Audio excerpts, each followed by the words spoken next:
Hello friends, welcome to my channel. सभी सुहागिन महिलाओं को वट सावित्री व्रत की ढेरों शुभकामनाएं। आज मैं आपके साथ में शेयर कर रही हूँ वट सावित्री व्रत की पूजा आप घर पर कैसे करें। पूजा करने के लिए सबसे पहले हम जिस स्थान पर पूजा करते हैं उसको साफ स्वच्छ कपड़े से हम पोंछ लेते हैं। उसके बाद हम उस स्थान पर चौक बनाते हैं। चौक आप गेरू से बना सकते हैं, आटा से बना सकते हैं, हल्दी से भी बना सकते हैं या फिर आप रंगोली भी बना सकते हैं। अगर आप चौक नहीं बना पाते हैं तो आप मात्र स्वास्तिक भी बना सकते हैं। फ्रेंड्स, वट सावित्री का व्रत एवं पूजन ज्येष्ठ माह की अमावस्या तिथि को किया जाता है, लेकिन कुछ जगहों पर वट सावित्री की पूजा एवं व्रत ज्येष्ठ माह की पूर्णिमा तिथि को किया जाता है। इसके अलावा फ्रेंड्स, वैसे तो वट सावित्री व्रत की पूजा बरगद के पेड़ के नीचे बैठ कर के की जाती है, लेकिन कुछ लोगों के यहाँ वट सावित्री व्रत की पूजा घर पर ही की जाती है या फिर उनके घर के आसपास बरगद का पेड़ नहीं होता है, उस कारण से भी वह यह पूजा घर पर ही करते हैं। इस प्रकार से हमने वट की टहनी को जिस गमले में लगाया था उस गमले को हम चौक पर विराजित कर लेंगे। चौक पर हम थोड़ा सा अनाज रख लेंगे। अनाज में आप गेहूं, जौ या फिर अक्षत रख सकते हैं। इसके बाद हम एक बरगद के पत्ते पर गौरी गणेश को विराजित करेंगे। हमने यहाँ पर सुपारी से गणेश जी बनाए हैं और हल्दी से गौरी माता बनाई हैं।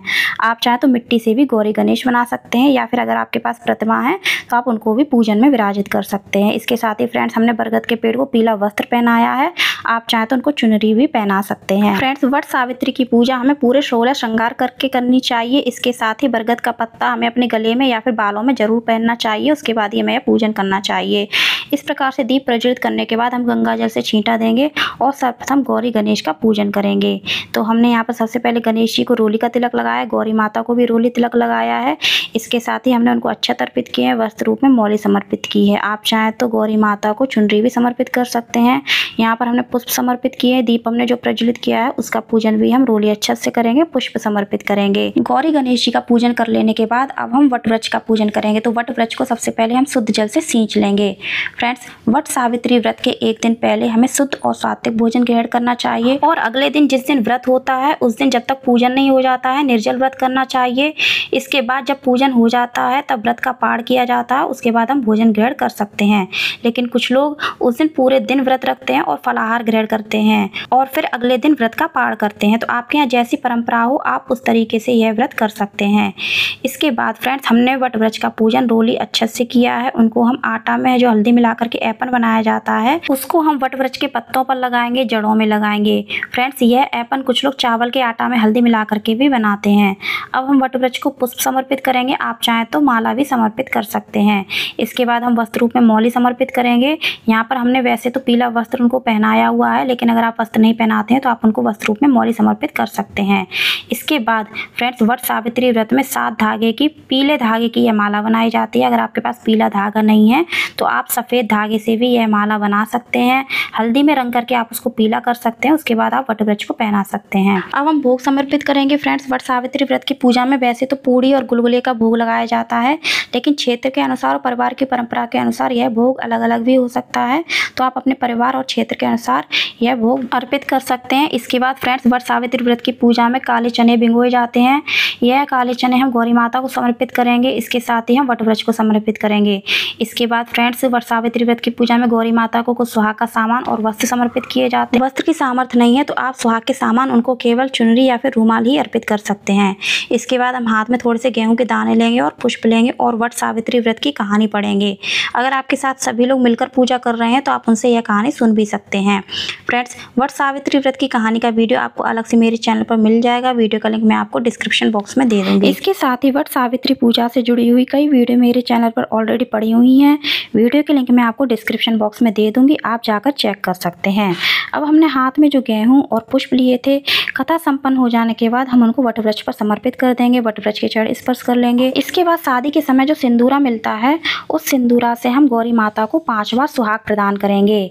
आप चाहें तो 7 बार भी उनको सुहाग प्रदान कर सकते हैं। और जब पूजा संपन्न हो जाती है, व्रत का पाठ कर लेते हैं हम, तब हम गौरी माता से सुहाग जरूर लेते हैं। इस प्रकार से सुहाग देने के बाद अब हम वट वृक्ष की फेरी लगाएंगे। फ्रेंड्स, वट वृक्ष की फेरी कच्चे सूत से लगाई जाती है, लेकिन अगर आपको कच्चा सूत नहीं मिलता है तो आप पीले धागे से भी वट वृक्ष की फेरी लगा सकते हैं। फ्रेंड्स, वट वृक्ष की फेरी हमें कम से कम 7 लगानी चाहिए और अधिक से अधिक आप चाहें तो 108 फेरी लगा सकते हैं।